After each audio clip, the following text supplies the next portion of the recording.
জানাচ্ছি প্রিয় দর্শক, মানচিত্রের নিয়মিত আয়োজন কথোপকথনে। জুলাই সনদ বাস্তবায়ন না করলে সংবিধান সংস্কার পরিষদের সভা ডেকে সংবিধান সংস্কার না করলে ঈদের পরে ব্যাপক আন্দোলন গড়ে তোলবার হুমকি দিচ্ছে জামাতের নেতৃত্বাধীন 11 দলীয় জোট। এখন প্রশ্ন উঠেছে, বিএনপি কি এই আন্দোলন সামাল দিতে পারবে? এই যে আন্দোলনের ডাক দেওয়ার এর পেছনের নেপথ্য কোনো কারণ আছে কি? এছাড়া আইসিটি নিয়ে কিন্তু বিতর্ক ক্রমশই বাড়ছে। আজকে এই বিষয়গুলো নিয়ে কথা বলবো, শেষ পর্যন্ত সাথে থাকবেন।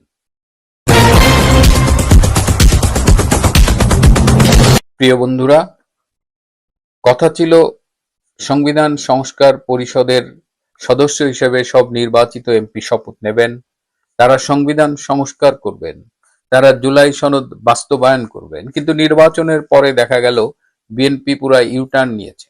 তারা বলছে সংবিধান সংস্কার পরিষদের কোনো প্রভিশন বর্তমান সংবিধানে নেই, সুতরাং সংবিধান সংস্কার পরিষদের সদস্য হিসেবে শপথ নেওয়ার কোনো প্রশ্নই ওঠে না। জামাত এই বিষয়টি নিয়ে খুবই সিরিয়াস, এবং এটা নিয়ে আসলে কি হচ্ছে, জামাত যে ব্যাপক আন্দোলনের হুমকি দিচ্ছে আসলেই কি তাই, নাকি এই হুমকির আড়ালে জামাত বিএনপির সাথে কোনো নেগোসিয়েশন করছে? জামাত বিএনপির কাছে 12টা মন্ত্রণালয় চেয়েছে। জামাত বলছে যে জাতীয় পার্টি যদি আওয়ামী লীগের আমলে বিরোধী দল হিসেবে থেকেও 4-5টা মন্ত্রণালয় পেতে পারে, তাহলে জামাত কেন তার বর্তমান স্ট্রেংথ, ভোটের হার সব মিলিয়ে 12টা মন্ত্রণালয় পাবে না? তারাও এখন শেখ হাসিনার মডেল অনুসরণ করতে চায়। তারা জাতীয় পার্টির মতো গৃহপালিত বিরোধী দল হতে চায়, এবং ইউনূসের আমলে মূলত প্রশাসনে, সচিবালয়ে যেভাবে জামাতে ইসলাম প্রভাব খাটিয়েছে, তাদের ক্ষমতার একটা মজা পেয়ে গেছে তারা। এই ক্ষমতার লোভে, এই ক্ষমতার থেকে তারা আর দূরে থাকতে চায় না। সুতরাং তারা এখন হুমকি দিচ্ছে, হয় মন্ত্রণালয় দাও, নইলে ব্যাপক গণ আন্দোলন। ঈদের পরে জামাতে ইসলাম বা তাদের যে 11 দলীয় জোট, তারা কি আদৌ আন্দোলন গড়ে তুলবার মতো ক্ষমতা, সক্ষমতা রাখে? এদিকে তারেক রহমান তার ঘনিষ্ঠ মহলে স্পষ্ট জানিয়ে দিয়েছে 12টা মন্ত্রণালয় জামাতকে দেবার প্রশ্নই ওঠে না। তিনি বলেছেন যে আমার এমপিদেরই আমি ঠিকমতো প্রোভাইড করতে পারছি না, আমি জামাতকে কেন 12টা মন্ত্রণালয় দেব? অর্থাৎ ওই জাতীয় পার্টি যেমন মন্ত্রণালয় পেয়েছিল, আপাতত যেটা মনে হচ্ছে জামাত ইসলামকে সে ধরনের মন্ত্রণালয় দেয়া হবে না। জামাত পারলে ঈদের পরে আন্দোলন করুক বা না করুক। এদিকে একটি বিএনপির সূত্র জানিয়েছে যে আগামী মে মাসের মধ্যে প্রশাসনের সব জায়গা থেকে জামাতের যেসব অনুসারী রয়েছে, সমর্থিত লোকজন রয়েছে, তাদের সরিয়ে দেওয়া হবে।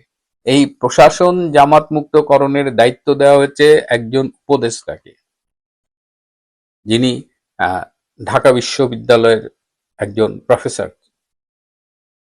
তো এখন দেখা যাক, একদিকে জামাত সরকারের ভাগ চাইছে, মন্ত্রণালয়ের ভাগ চাইছে, ক্ষমতার হালুয়া রুটির ভাগ চাইছে, আর একদিকে বিএনপির একটা অংশ প্রশাসন থেকে জামাতকে তাড়িয়ে দিতে চাইছে। তো এখন দেখা যাক এটার কি পরিণতি হয়। এদিকে সংসদে ইউনূসের আমলে করা 135টা অধ্যাদেশ উত্থাপিত হয়েছে, এবং সেগুলো যাচাই বাছাই কমিটিতে পাঠানো হয়েছে। 2রা এপ্রিল এগুলো আবার সংসদে ফেরত আসবে। তাদের মতামত থাকবে যে কোন কোন অধ্যাদেশটাকে বাতিল করা হবে, কোন কোনটা নিয়ে আলোচনা হবে। যেসব অধ্যাদেশ নিয়ে আলোচনা হবে না বা বিল আকারে আসবে না, তারা 30 দিনের মধ্যে, অর্থাৎ 12ই এপ্রিলের পরে এটা অটোমেটিক বাতিল হয়ে যাবে।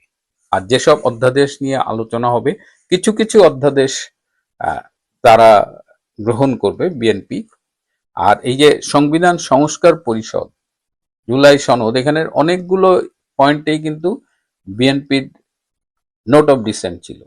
যেমন এই সংস্কার পরিষদ মানলে একই ব্যক্তি দলের প্রধান এবং সরকার প্রধান হতে পারবে না। তার মানে প্রধানমন্ত্রী তারেক রহমানকে বিএনপির চেয়ারম্যান হিসেবে পদত্যাগ করতে হবে। হয় তিনি বিএনপি চেয়ারপারসন থাকবেন অথবা প্রধানমন্ত্রী থাকবেন। এটা বিএনপি মানবে না।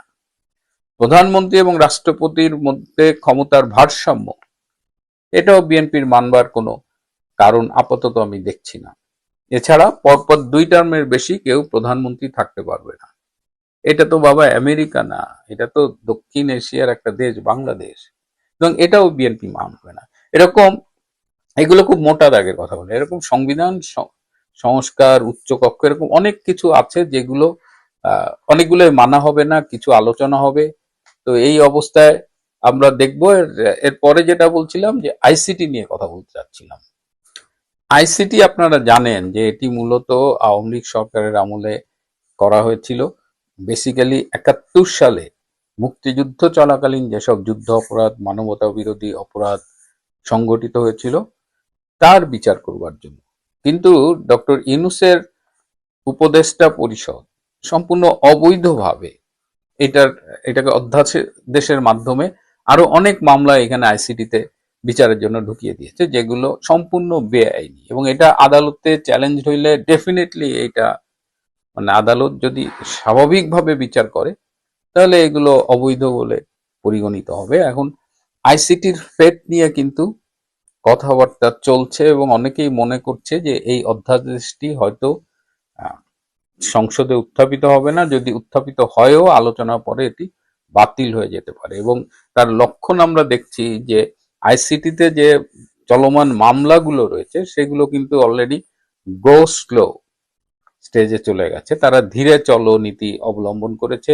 বিশেষ করে সেনাবাহিনীর যে মামলাগুলো তাদের হাজিরা রয়েছে এই মাসের 27শে মার্চ, 29শে মার্চ এবং 7ই এপ্রিল, এই 3 দিনে সেনা কর্মকর্তাদের হাজিরার কথা রয়েছে আইসিটিতে। কিন্তু এখন যতদূর মনে করা হচ্ছে হয়তো এই 3টি হাজিরার তারিখ এদিন তাদের হয়তো আসতে হবে না। এবং আইসিটিতে এই যে অবৈধভাবে বিভিন্ন মামলা, এই যে সাংবাদিক বলেন বা যে কাউরে ধরে আইসিটির মামলায় আসামি করে দিয়েছে, এই টোটাল বিষয়টা বাতিল হয়ে যাবে বলেই এখন কিন্তু ধারণা করা হচ্ছে। এবং আইসিটির যে দুর্নীতি, আমি কিছু বলেছি, এখনো আমার কাছে আরো কিছু ইনফরমেশন আছে যেটা আমি পরে দেবো। কিন্তু ইন্টারেস্টিং বিষয় হলো যে চিফ প্রসিকিউটর যিনি ছিলেন তাজুল ইসলাম, তিনি তো সরকারি বাড়ি থেকে চলে গিয়ে এখন তিনি নিজে একটি ভাড়া বাড়িতে উঠবেন, কিন্তু ঢাকা শহরে তিনি বাড়ি ভাড়া পাচ্ছেন না। আবার তিনি দেশের যে অবস্থা তাতে তিনি সৌদি আরব চলে গেছেন উমরা হজের নামে। অনেকেই বলছেন যে তিনি পালিয়ে গেছেন এবং তার আর কিন্তু ফেরার কোনো লক্ষণ নেই। তার সাথে তার পরিবারের সদস্য গেছেন এবং সর্বশেষ শুনলাম যে তার শ্বশুর বাড়ির লোকজনও সৌদি আরব চলে গেছে। হ্যাঁ, তারা এক ধরনের ভয়ের মধ্যে আছে। এই যে রংপুরের আবু সাইদ হত্যাকাণ্ড, যেটা নিয়ে সেই গত 16ই জুলাই 2024 সালের যে হত্যাকাণ্ডটা পুরা জাতিকে নাড়িয়ে দিয়েছিল। হ্যাঁ, কিন্তু এখন তো দেখছি যে আবু সাইদকে আসলে পুলিশ হত্যা করেনি, তাকে ওই ঘটনাস্থল থেকে সরিয়ে নিয়ে অনেক পরে হাসপাতালে আনা হয়েছিল এবং তার মাঝখানে এমন কিছু ঘটেছে যে কারণে আবু সাইদ কে খুন করা হয়েছে বলা যায়। তো ওই খুনটা পুলিশের গুলিতে নয়, অন্য কোথাও কোনো কারণে হয়েছে। এবং পোস্টমর্টেম রিপোর্টটা যদি কেউ নিরপেক্ষভাবে দেখে তাহলে বোঝাই যায় যে পুলিশের গুলিতে নয়, মাথার পেছনের আঘাতে আবু সাইদ মারা গেছে। এই আবু সাইদের মামলায় অনেক পুলিশ কর্মকর্তাকে আসামি করা হয়েছে। রংপুরের একজন এসি তার আসামি হবার কথা হিসাব অনুযায়ী, কিন্তু দেখা গেল সে হয়ে গেছে সাক্ষী। কিভাবে সাক্ষী হলো? এর জন্য আরেক আইনজীবী জামাত নেতা শিশির মনিরের মাধ্যমে 2 কোটি টাকা ঘুষ দেওয়া হয়েছে এই তাজুল ইসলামকে। এই তাজুল ইসলামকে 2 কোটি টাকা ঘুষ দিয়ে আসামি যার হওয়ার কথা সে হয়ে গেছে এই মামলার সাক্ষী। এবং যিনি সাক্ষী হয়েছেন এই পুলিশ কর্মকর্তার বাবার পেনশনের টাকার কিনা বাড়ি বিক্রি করে এই 2 কোটি টাকা শিশির মনিরের হাতে তুলে দেওয়া হয়েছে, যেটা পরে তাজুলকে দেওয়া হয়েছে। এখন তো বোঝা যাচ্ছে যে আইসিটির যে ঘুষের কথা শোনা যাচ্ছে তাতে তাজুলের সাথে এই শিশির মনিরের সম্পৃক্ততাও এখন শোনা যাচ্ছে। সুতরাং আইসিটির ভবিষ্যৎ, মানে বিশেষ করে এই যে অধ্যাদেশের মাধ্যমে যে যা ইচ্ছা যে কোনো রকমের কেস যেটা আইসিটির আসলে এখতিয়ারের মধ্যে পড়ে না, সেগুলোকে যে ঢোকানো হয়েছিল সেগুলো সম্ভবত বাতিল হয়ে যাবে। এবং আইসিটি নিয়ে আরো অনেক কথা আছে যেটা এই মুহূর্তে আমি বলতে চাচ্ছি না। সুতরাং ক্ষমতার লোভে পড়ে জামাত মন্ত্রণালয় না পেলে ঈদের পরে কি করে, এবং মন্ত্রণালয় যে পাবে না সে ধরনের ইঙ্গিত আমরা পেয়েছি। এখন জামাতকে আমরা দেখতে চাই। সৎ লোকের শাসন চাই বলে যে জামাত বড় গলায় চিৎকার করত গত 18 মাসে, সেই জামাতের স্বরূপ আমরা দেখে ফেলেছি। জামাত ইউনূস মিলে দেশটাকে যে রসাতলে নিয়ে গিয়েছিল, এবং সম্প্রতি জামিনপ্রাপ্ত সাংবাদিক আনিস আলমগীরের একটা কথা দিয়ে শেষ করছি, যে ডক্টর ইউনূস তার এই শাসন আমলে যত আকাম করছে, যত পাপ করছে, শেখ হাসিনার সরকার 16 বছরেও তা করেনি। আর অনেকেই আমাকে প্রশাসন, পুলিশ, বিশ্ববিদ্যালয় এমনকি স্থানীয় সরকারে চলছে একান্ত অনুগত দলীয় লোকদের নিয়োগ। 1 মাসের মাথায় তারেক রহমান ভুলে গেছেন তার নির্বাচনী ইশতেহারে উল্লেখ করা মেরিটোক্রেসি বাংলাদেশের কথা। জনপ্রশাসনে চলছে দেদারসে চুক্তি ভিত্তিক নিয়োগ। এমন নিয়োগে হার মানছে ইউনূসের অন্তর্বর্তী সরকারও। দক্ষতা না থাকা সত্ত্বেও বয়স্ক সাবেক আমলাদের ফিরিয়ে আনা হচ্ছে প্রশাসনে। বিশ্ববিদ্যালয়গুলোতে চলছে দলীয় শিক্ষকদের নিয়োগ। দেশের সবকটি সিটি কর্পোরেশনে বসানো হয়েছে রাজনৈতিক বা দলীয় প্রশাসক। সিটি কর্পোরেশনের পর 42টি জেলা পরিষদও দলীয় নেতাদের প্রশাসক হিসেবে নিয়োগ দিয়েছে বিএনপি সরকার। সব মিলিয়ে প্রশাসনের সব স্তর যেন হয়ে উঠেছে বিএনপি নেতা কিংবা দলটির অনুগতদের পুনর্বাসন কেন্দ্রে, যাকে বলা যেতে পারে জাতীয়তাবাদী পুনর্বাসন কেন্দ্র। বিস্তারিত জানতে চলুন যাওয়া যাক বিশ্লেষণে।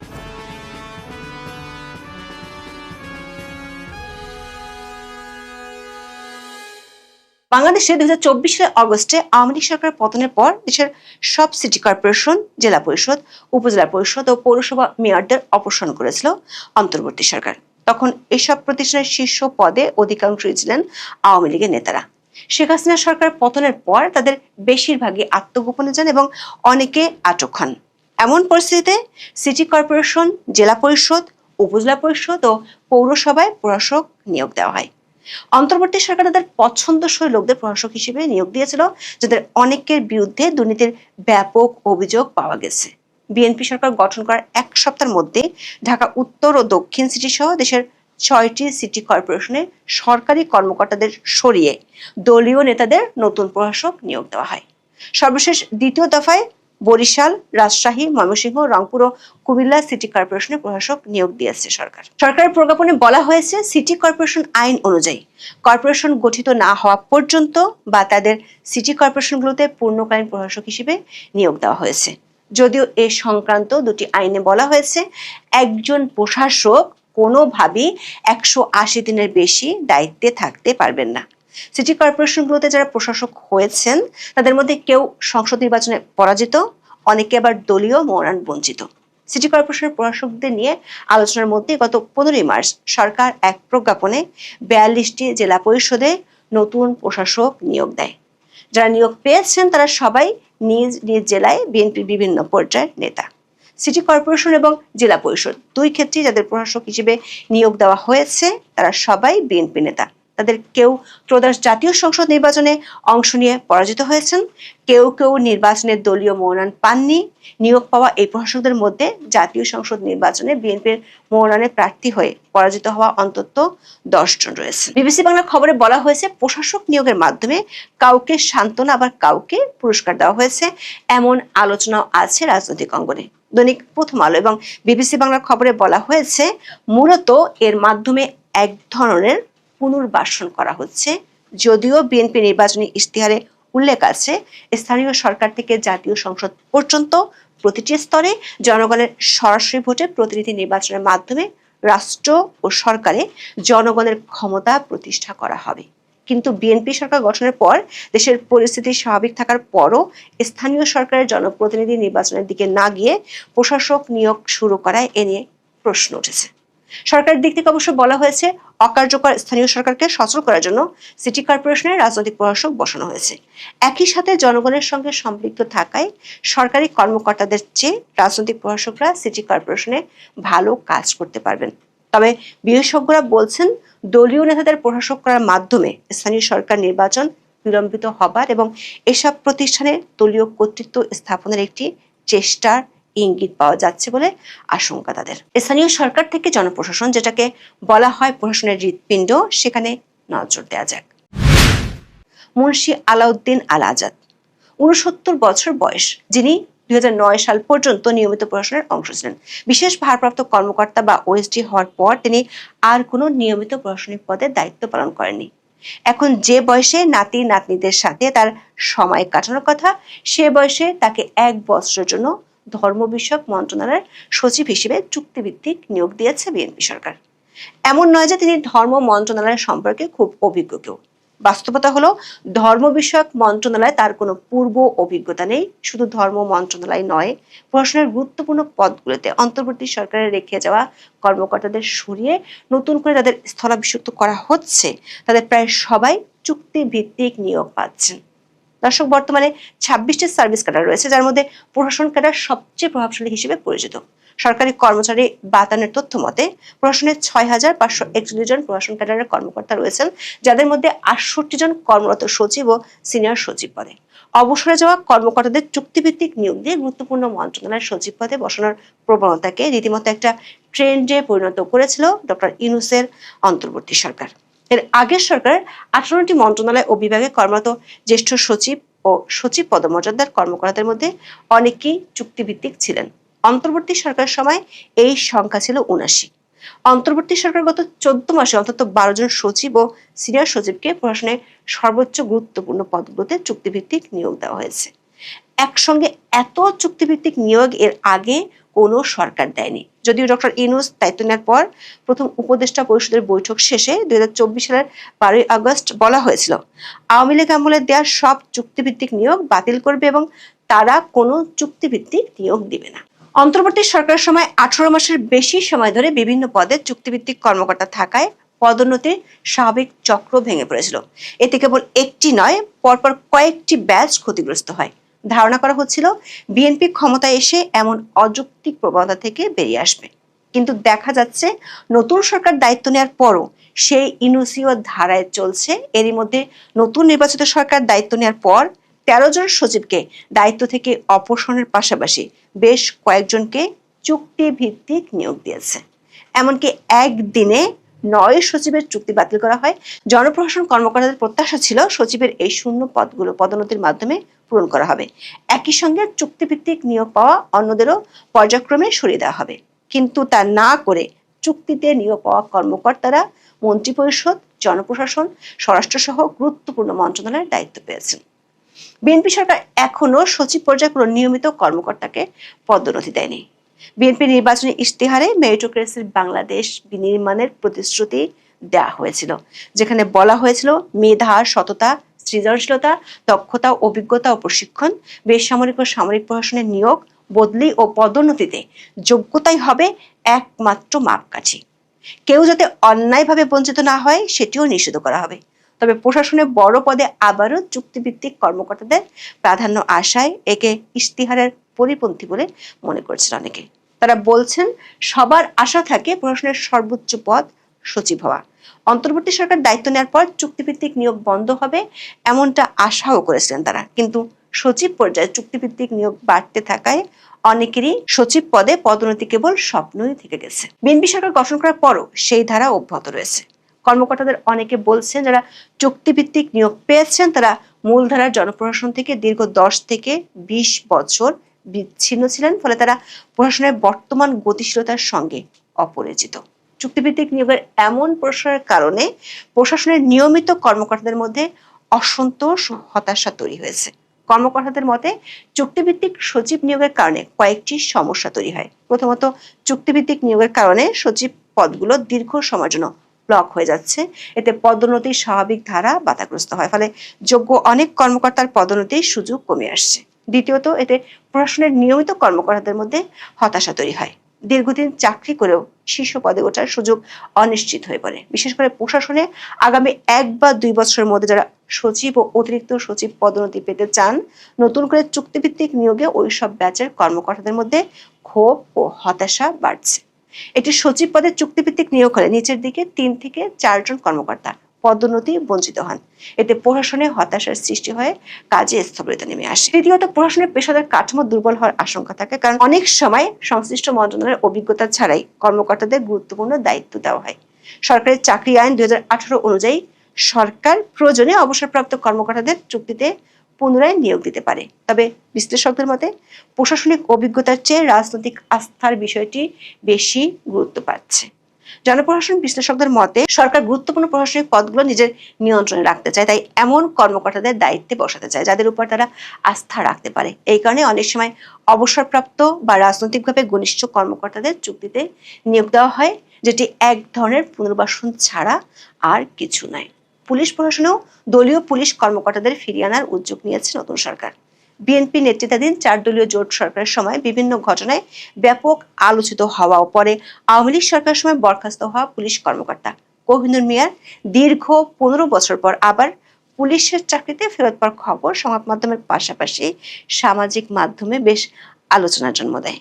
দেশের বিশ্ববিদ্যালয়গুলোতেও পুরনো ধারায় চলছে দলীয় অনুগত শিক্ষকদের ভিসি হিসেবে নিয়োগ। ঢাকা বিশ্ববিদ্যালয়, চট্টগ্রাম বিশ্ববিদ্যালয়, রাজশাহী বিশ্ববিদ্যালয় সহ দেশের 7টি বিশ্ববিদ্যালয়ে নতুন উপাচার্য নিয়োগ দেওয়ার সিদ্ধান্ত নিয়েছে সরকার। এছাড়া উচ্চশিক্ষা তদারকির দায়িত্বে থাকা সংস্থা বিশ্ববিদ্যালয় মঞ্জুরি কমিশনের চেয়ারম্যান পদেও পরিবর্তন আনা হয়েছে। সচিবালয়ে 16 মার্চ বিকেলে এক সংবাদ সম্মেলনে নতুন উপাচার্য ও ইউজিসির চেয়ারম্যান হিসেবে যাদের নিয়োগ দেওয়ার সিদ্ধান্ত হয়েছে তাদের নাম ঘোষণা করেন শিক্ষামন্ত্রী আনামা এহসানুল হক। দৈনিক প্রথম আলোর খবরে বলা হয়েছে, বিএনপি সরকার 7টি বিশ্ববিদ্যালয়ে যাদের উপাচার্য নিয়োগ দিয়েছে তাদের একজন দলের পদে রয়েছেন, বাকি 6 জন